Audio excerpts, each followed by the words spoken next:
The Starfield showcase is nearing closer and closer with each day. With that being said, we've actually got a lot of info about the game from other sources like the Constellation Questions, the 2022 E3 showcase, and interviews with various members of the team. That got me thinking, what if we put everything we know about the game into one compact video?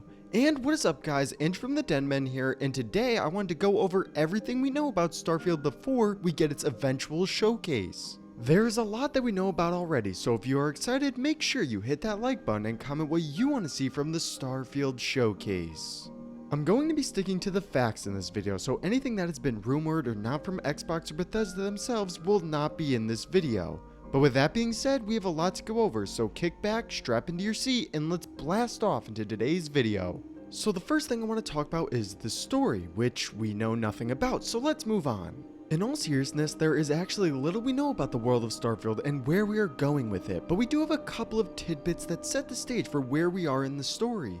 About 50 light years away from our solar system is the Settled Systems, which houses the main quest for the game. There are a lot more planets and systems out there, but we will get into that a little later on. So Starfield takes place in 2330, and there was one big event that is basically everything we know about the story as of right now.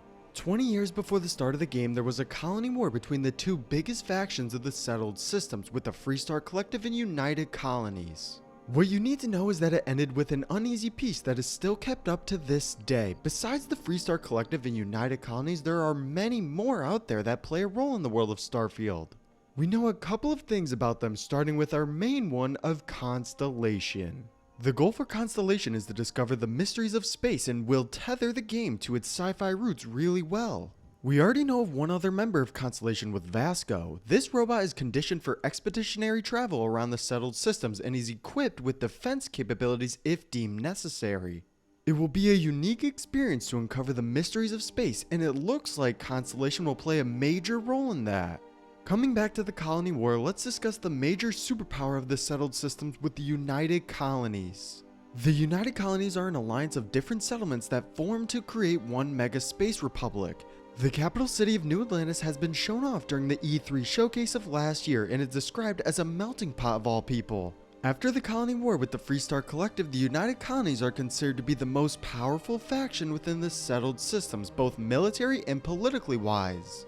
This doesn't mean that this couldn't change from actions that the player will take within Starfield, like joining the Freestar Collective or United Colonies, so we will just have to wait and see.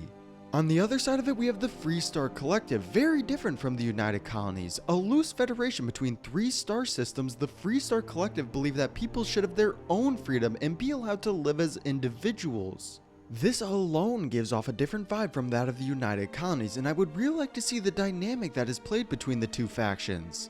There is a sort of sub-faction within the organization as well, with the Freestar Rangers set on Aquila City.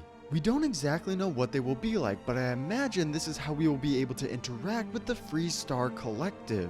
Going a little deeper into the sci-fi trope just a little more is the space pirate faction known as the Crimson Fleet. Instead of having them as just another faction to fight, Bethesda has already confirmed that you will be able to join them or turn them into the authorities. This leads into some very unique storylines that we could go on. For instance, we could be able to become something of an undercover cop and work against the Crimson Fleet to take them down from the inside. Especially if we were able to subtly thwart their plans while also working for them would make for such a great storyline. Then on the other hand, we would be able to plunder the ships of unwavering explorers and become a captain of the Crimson Fleet. This would allow us to either play a good or bad character and create more replayability for Starfield. Either way, the Crimson Fleet has a lot of potential for a great faction, and I can't wait to see them in Starfield. Next up is the fanatical cult of House Va'ruun. This one we don't have a lot of info on, except that they are made up of religious zealots. This doesn't give us a lot to go off on, but what makes them so unique is the fact that they are a group of zealots found throughout the Settled Systems, which is more of a frontier that humans haven't fully explored. If I had to make a comparison just from a brief description we have on them right now, I would say that they are more like that of the Children of Adam from the Fallout series. I'd be interested to see if we were able to join House Va'ruun like we were able to do with the Children of Adam in Far Harbor, but we will just have to wait and see. One faction I'd be excited to hear more about is that of the Ecliptic Mercenaries. They are described as bounty hunters who travel across space to carry out dangerous missions from their clients. I would love to see them as a playable faction just from the vibe they give off. This one has a lot of potential as a great space bounty hunter storyline and would definitely become a fan favorite very quickly. The Spacers are a faction that we know the least about except for their violent nature. I imagine that they will be somewhat of an antagonist for the player, but it could definitely go in a lot of different ways the more Bethesda reveals. The final one on our list is one that I am very excited to see with Ryujin Industries. Taking on the corporate side of Starfield, Ryujin Industries will become available to join through being hired and makes for a different side to Starfield that the other factions cannot accomplish. I'd be interested to see how far Bethesda will take them, with us possibly being able to rise up the ranks and become the CEO. A way to see the everyday life of Starfield will make for an interesting storyline, and I can't wait to see what Ryujin Industries will become. Even though we don't know a lot about the story for Starfield just yet, there is a lot that we have seen and heard about it with its many factions. It really sounds like this time around we'll be going deeper into the faction side of Bethesda games, so I can't wait to hear more about it. Moving on past the story though, we have to talk about the different gameplay features we will be seeing in Starfield. There are a lot of different features that make up the world of Starfield, but one that I am very excited to actually play around with is its exploration.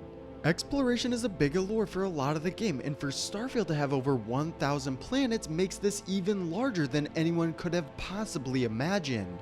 Yes, a lot of these worlds will be procedurally generated, but they will also be fully explorable from edge to edge.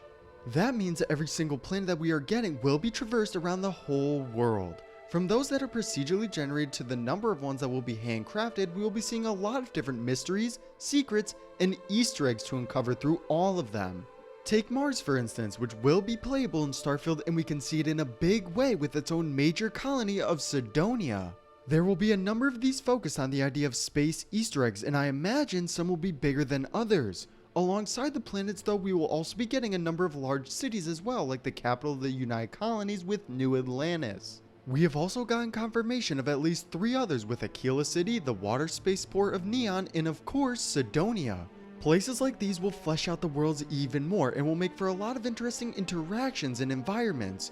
Just imagine all of the different creatures, characters, and biomes that will be explorable. To follow up with the idea of exploration comes a widely overlooked feature with outpost building. This is something that looks to be really fleshed out and adding on to what we got in Fallout 4 and 76. Now at face value, this might not seem like as good of a feature, but when you take a look at all the little things you'll be able to do in outpost building, then it appears to be something that will blend really well with the theme of Starfield. A lot of the planets in Starfield are specifically made for this feature, but this might not be a bad thing if you think about it. Being able to effectively subject a portion of the game to outpost building while leaving the core game outside of this area will make this more of an optional feature, something that Fallout 4 could not accomplish. As said earlier, outpost building is working off the design of Fallout 4 and 76 and making it even better. How, you ask? Well, for starters, they're making it so that the outpost will be able to function on its own without the player having to do everything by themselves. This is similar to something like the Sim Settlements mod from Fallout 4, and I'm excited to hear how far they will take this in design. With that, you will also be able to hire a crew to work the outpost and effectively manage it for you. You will also be able to take a bird's eye view of the surrounding area, a step up from the settlement system in Fallout 4. The main reason for the outpost system is extracting resources from the world you're on and using it as a home away from home. Something that is getting a lot of people excited for Starfield is the idea of how space travel is going to work. During the Xbox showcase, we got a good look at how spaceships were going to work in game, and as of right now, it is looking to be highly designed. From the spaceship itself to its customization, there are a lot of different ways that these ships will improve upon and diversify the gaming experience. Spaceflight is something that not a lot of games have done well, but in Starfield it looks to be very fluid and actually really good. On top of that, there are space battles between ships that take it even further and looks to be something that will add on to the allure of Starfield even more. Not only will you be able to fly and fight with your spaceship, but also be able to customize it in ways that will affect how it performs in game. All of these different features make into one great feature that has a lot of potential for some really good moments in Starfield. Crafting will align with both of the features of outpost building and spaceship travel. I imagine that these two areas will work in tandem with each other to make crafting the best it can be. Think of it like this: you collect the resources you will use to build up more of your spaceship through the outpost system, and you can use that spaceship to fly to further galaxies and collect even more resources. Through these resources though, you'll be able to craft different ship parts, new weapons, and even mod your weapon. Crafting looks to be a step up from what we saw in Fallout 4, but until we get our hands on it, we can't know for sure. Quests will also be playing a big role in Starfield, and we have already gotten some information on the random encounter / radiant quest side to it. The example that was given to us about the upgrade goes as follows: if you were to return to a certain area on a planet, there might just be an entire outpost, as before there was only just one person to talk to. This changes things up a lot, because in previous games you would potentially talk to one person and they would send you off on a quest to, let's say, find a piece of equipment, but they would be sending you to locations on the map that we've seen or are not procedurally generated to the extent that we will see. In Starfield it works a little differently, as these locations will be entirely different, not just the quests themselves. Think of it like this: you will find an outpost somewhere on a planet and they will ask for you to go find someone on a different part of that planet. An entirely dynamic dungeon will then appear to you on a map marker and you will have to go there to complete your quest. This changes things up a lot, and I can't wait to see what it looks like in game. The last thing I want to talk about is the RPG elements that will accompany Starfield. Starting off, they are giving the player the option to create their own background and story. With these backgrounds and traits, you will be able to design the way that you want to play. If you want to play as a combat medic, you will get perks designed to fit that role. Same goes for all of the other ones as well. These backgrounds will influence the way that characters in Starfield will see you and respond in different ways to it. There are also traits available to the player that take it even further. These traits are equipped with unique advantages, like starting off with a player home or having higher health in certain areas of the game like space. This is a great addition to Starfield and will help define your player to make it your own. There are also different dialogue options with a persuasion minigame of some sorts. Similar to how it was in Oblivion, but more involved because you have to think about the risk that will accompany your decision. Taking Starfield deeper into the RPG side of Bethesda games is amazing to see, and I hope we get to see more of what to expect there. A couple of little things that we know will be returning are the companions we will have. We already know of one with the robot Vasco. There will also be a lockpicking and pickpocketing system similar to Skyrim, and finally, Starfield will be running on a new version of the creation engine known as the Creation Engine 2. As you can tell, Starfield will be a massive game, and this is just the start. There is still a lot we don't know about the game, like the release date. I imagine a lot of the questions we have on the game will be cleared up during the showcase, which we will hopefully be getting soon. Until then, we can take a look back on the things we know as of right now and come to our own conclusions on what we'll be seeing in Starfield. But that is all for me now though, guys. If you enjoyed the video, make sure to leave a like and subscribe, comment any videos you want to see in the future, and I'll see you all next time.